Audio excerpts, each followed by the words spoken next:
as his guys continue to pour it on. Well, I'm just not sure what more we can say about him after that one. But we're certainly going to give it a try, aren't we? Because I believe we're watching greatness personified. It has not mattered all game long where they've handed him the football. He's taken it and found the end zone.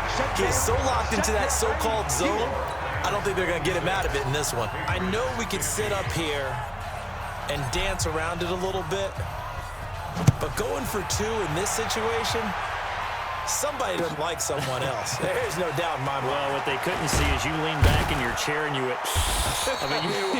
yeah, that's not a good decision. They didn't get it, though. Yeah, I don't think you can just say, well, my kicker's hurt in this spot. No. Okay. The Pats at the line, ready to go. And they're coming off a 3-and-out, my friend. I think they've got to look at that play sheet and go to a spot that they haven't gone before. Time to shake things up a little bit to try and get this offense moving. Okay, so how do you do that? How do you shake things up? You look at what you called before, realize it hasn't worked Go to so something well, else. and maybe you try and find one of those special plays from one of your better players, and maybe try and hit something big and get things going in the excitement area. Complete to Watson, the tight end. Let's go. Do it. 1 quarter remains here in the Super Bowl. We'll return with more after this break. You're watching the NFL on EA Sports. To throw, it's Brady, and that's off the mark, incomplete. Ben Watson was the intended target, the tight end, and that'll bring up second down. Brady's incompletion on first down leads to a 2nd and 10. Now Brady, caught by the tight end Watson. Only 3 yards on the catch. It's 3rd down. And, partner, I think that was a great example that not all tight ends are created equal, because everything was right. Got the completion, but he's not one of the more dynamic guys in the league. So even though he caught it, couldn't turn it into much more. And he'll have his man. That's Edelman. And they bring him to the ground just shy of midfield. Give him 15 yards on that one, and New England has a first down. When you're playing a quarterback with some experience and some moxie, you enter the danger zone when you decide to blitz him, because if he's able to diagnose as he did on that play, he can hurt you downfield. He reads defenses so well, doesn't he? He really does, and the best part about that play for him, I don't think that was his primary target. I don't think so either. I think he had the read, figured out where the blitz was coming from, and went to a secondary target for a really nice gain. After the incomplete pass, here now is 2nd and 10. Throwing again. Brady looking for Edelman, and he hits him. It's complete. And now off to the races, down the right side. And all the way in. Touchdown, New England. Julian Edelman, 51 yards. And the Pats able to eat in just a bit to this sizable deficit. That's a whole lot of points still to be down. But congratulations, they're still fighting, and they scored another touchdown. My old high school coach used to say, Charles, he said, sometimes you win, sometimes you lose, and sometimes you wish you never had showed up. Could have saved the gas money, the hotel, what have you, huh? This will be fielded on the back line of the end zone. And the decision to bring it out is going to cost him about 7 yards all told, as he's taken down back shy of the 20. Todd Gurley and the Rams offense set to take over. I guess it kind of goes without saying at this point, but he's had a great game, as we like to say, a nose for the end zone, no doubt. Continues to find it throughout this game, and I'm sure he's got a nice place to live. He might want to make an offer in the end zone for a second home, because that's what it's been like throughout this contest. He knows how to get there, and boy, he looks happy when he does. He's already bought all the property in the end zone. That's the problem. He's going to sell to himself now. A big run there by Gurley. 45 yards on the ground. Big run here in the 4th as they continue to wear down this defense. And that's when the offensive line coach clicks onto the headset and says, head coach, offense coordinator, let my guys fire out and hit people. We're wearing them down. Let's finish them off with the running game. They're going to snuff this play out behind the line. We have not seen that much today. Now on 2nd down, this is Gurley. Finding room to the 20. And he'll get into the end zone. Touchdown, Rams. Todd Gurley, 32 yards, as his guys continue to put this one out of reach. Well, partner, that was another explosive run, and one thing I've learned in our Oh, look at this. A flip to the kicker. He's going to try to run for it. Oh, and now he bowls him over. And they're just not going to let up as he is into the end zone here for 2 more. Partner, they're up big. They snapped the ball from the 15 for a regular PAT, yet they fake it and get it. Is the kicker's leg tired?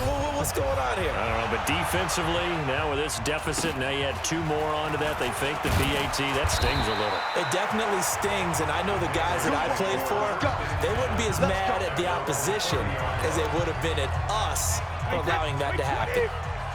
So 1st and 10 now from the 30. From the gun, it's Brady. Goes underneath here to White. And just in general, Charles, on a play like that, how tough is it for the defense to account for a running back essentially being a receiver downfield? It's very difficult, especially if the running back has skills like a receiver, and you're aware of that before the game even begins. So throughout your practice sessions, you're going to want to be aware of him. Where is he lining up? What can he do? What kind of damage can he do to us downfield? And who can match up with him without weakening our overall defense? You're exactly right. It's a tough task to match up to him. Throwing now is Brady. He's got a man complete. It's Julian Edelman. And he'll be out just a yard or 2 shy of the 30. 18 big yards on that one, and a New England first down. And with that last play, he's now up over that 300-yard mark. In today's NFL, it almost feels routine. And I hate that when you talk about a 300-yard passing game. To me, 300 yards still signifies excellence, and he's achieved that in this performance. Brady hitting Dorsett complete. And inside the 20 before he's brought down. That'll be a New England first down, a gain of 12. Some think that teams really won't throw a slant route unless you have a receiver that has a lot of stature to him. But sometimes the little guys, they get lost in there. People can't really locate them, and they run that quick cut on the slant, and oftentimes they can turn it into big plays. Brady's got his guys 1st and 10, and he's 4 for 4 now, throwing the ball to start the drive. Brady's throw there complete, and he'll get it down this time to the 17. Give him 2 yards on that play, and it'll bring up a 2nd down. So 5 plays on this, and now another turnover as this one's intercepted. John Johnson with the INT. Well, it wasn't always pretty, but the interception there, that means that they should get out of here with a victory. Yeah, this is not a game that they're going to preserve for posterity on defense, but they did finish it off, didn't they? They did make the winning play to close things out. They'll take that one and head to the locker room. He's at the 40.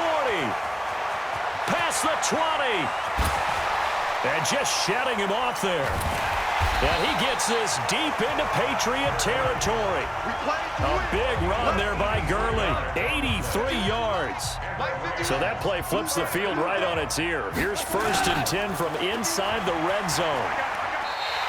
Different story this time around. We have that huge gain followed by a sizable loss here.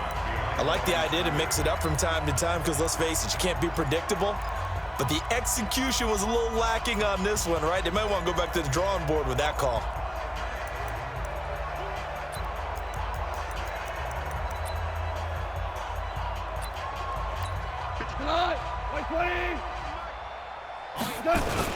Well, now they'll try the end around. The tally there, -2 yards, brings up 3rd down. Certainly not what the offense wanted down here, going in the wrong direction. Yeah, well, look who got involved. I mean, when you got a strong safety who can drop into the box, never needs an invitation to be one of those guys in run defense, does he? Wakes up every morning just a little bit ticked off. And here he'll get it down to the 7.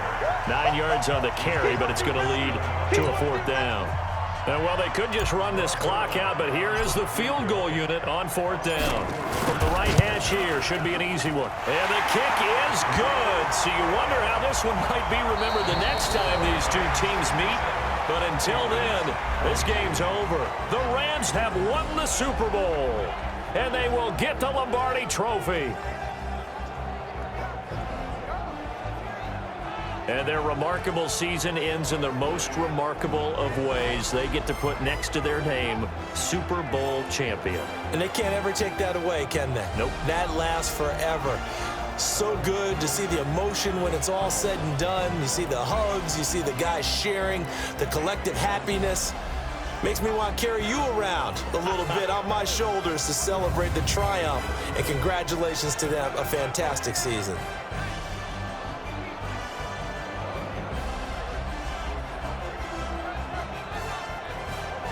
And they are the Super Bowl champs. The Lombardi Trophy is theirs, and so are bragging rights for an entire season. What a season it has been. Feels like we have been there every step of the way. Our entire crew doing a wonderful job. Thanks to my broadcast partner, Charles Davis. For all those guys, I'm Brandon Gaudin signing off. We'll talk to you next season right here on EA Sports.